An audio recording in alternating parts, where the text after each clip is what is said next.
বগুড়া শহর থেকে 10 কিলোমিটার উত্তরে পণ্ডনগরী খ্যাত মহাস্থানের হযরত শাহ সুলতান বলখী মহেশ্বরের মাজারকে ঘিরে প্রতি বছরের মতো এবারও বৈশাখ মাসের শেষ বৃহস্পতিবার একদিনের জন্য অনুষ্ঠিত হলো বৈশাখী উৎসব।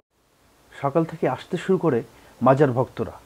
দেশ ও দেশের বাইরে থেকে আসা এসব ভক্তরা মাজার চত্বরে ও এর আশপাশে 1 কিলোমিটার এলাকা জুড়ে বিভিন্ন দলে বিভক্ত হয়ে বসে যান। এ মহাপুরুষ ইসলাম ধর্ম প্রচারের জন্য সুদূর বলখী দেশ থেকে আসেন এই মহাস্থানগড়ে এবং হিন্দু রাজা পরশুরামকে পরাজিত করে এই এলাকার ইসলাম সুপ্রতিষ্ঠিত করেন। বিজয়ের এই দিনকে ঘিরে নাকি আগমনের দিনকে স্মরণ করতে এ দিন পালন করা হয় তা কেউ সঠিক করে বলতে না পারলেও মাজারে খাদেম নুরুল ইসলাম মোল্লা বলেন, শাহ সুলতান জীবনের জন্মদিবস হতে পারে এবং উরুস মামার্গ হতে পারে।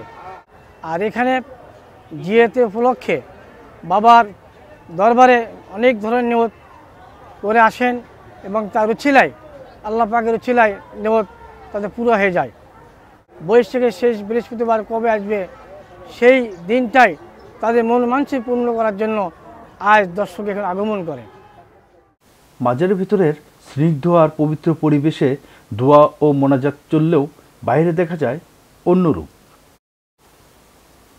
ভিন্ন ভিন্ন দলে বসে থাকা বাউল সাধক ফকিররা একে অপরের কুশল বিনিময় ও গান বাজনার পাশাপাশি জিকির করতে থাকে।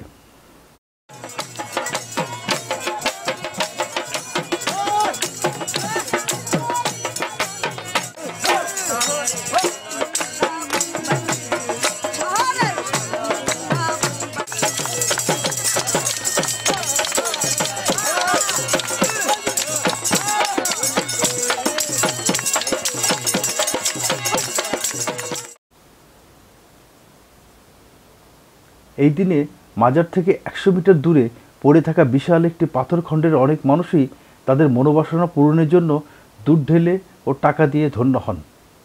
তাদের মনোবাসনা পূর্ণ হয় কিনা জানা না গেলেও প্রাণীকুল দুধ খেয়ে আর কিছু মানুষ রেখে যাওয়া সেই টাকা নিয়ে তৃপ্ত হন। দূর দূরান্ত থেকে আসা এসব মানুষ মাজার চত্বরে আমবাগানে আসেন খাবার রান্না করেন মাজার দেওয়ার জন্য। নগদ ভিক্ষে আর খাবারে আসায় শত শত ভিক্ষুক সকাল থেকে বসে থাকে মাজার এলাকায় অতিরিক্ত কিছু পাবার আশায়। মাজার থেকে দূরে পুরনো বটগাছগুলিকে ঘিরে থাকে জটাধারী ফকিরদের ভিড়। দেশ বিদেশের বিভিন্ন মাজার থেকে আসা এসব ফকিরদের দল এদিনে প্রধান আকর্ষণ। তেমনি একজন লোকমান ফকির এসেছেন আজমির শরীফ থেকে। বাবা সুলতানের কাছে আসি পাকিস্তান পিওর থেকে, হাফ প্যান্ট ভিন্ডার থেকে আসা যাওয়া করি এবং অল ইন্ডিয়া ভ্রমণ করি, অল বাংলাদেশ আমি ভ্রমণ করি।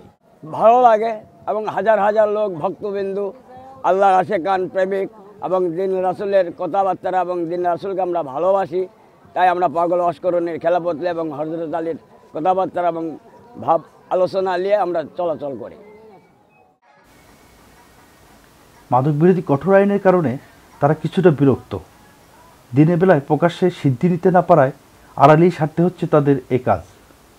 তারপরেও পড়তে হচ্ছে পুলিশে হয়রানিতে। এত কিছুর পরেও তারা মনের টানে ফিরে আসেন বারবার এই বৈশাখে মহাস্থানের শাহ সুলতানের এই মাজারে।